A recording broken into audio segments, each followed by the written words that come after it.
Contractor દ્વારા નિરાધાર મહિલાને મારી નાખવાની અપાઈ ધમકી। પંચમહાલ જિલ્લાના ગોધરા તાલુકાના ગામ રતનપુરના રહેવાસી રાઠોડ આશાબેન રાજસિંહના પતિ મજૂર તરીકે કલરકામ કોન્ટ્રાક્ટ પદ્ધતિમાં જતા હતા। કોન્ટ્રાક્ટરમાં 12 વર્ષથી વધારે સમય કામ કરેલું, પરંતુ સંજોગો વસાત રાઠોડ રાજેશસિંહ અનોપભાઈ નિત્યક્રમ દરમિયાન મજૂરી કામ ઊંચાઈથી પડી ગયા હતા।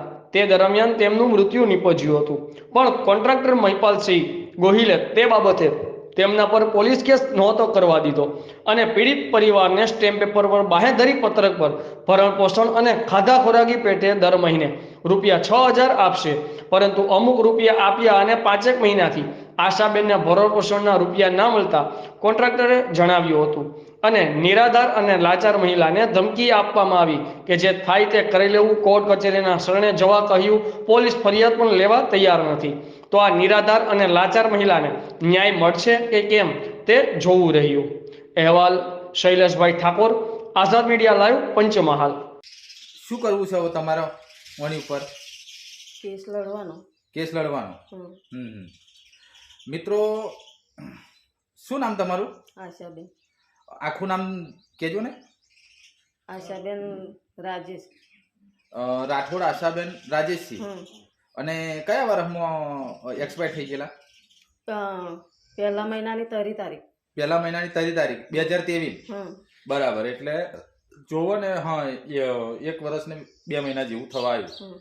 હા હા, સારું, ચિંતા ના કરશો કાકી, પૈસા લાવવાની અમારી જવાબદારી, બરાબર? તમે કોઈ ચિંતા કરવાની નહીં। મિત્રો, આજે આપણે ઘરે આજે કાકી આવ્યા છે, રાઠોડ આશાબેન રાજેશસિંહ। તેઓના ઘરવાળા મહિપાલસિંહ પ્રમોદસિંહ ગોહિલ ના કોન્ટ્રાક્ટમાં કામ કરતેલા। તેઓનું ગામ કંડાજ, તો તેઓના કોન્ટ્રાક્ટમાં કામ કરતેલા।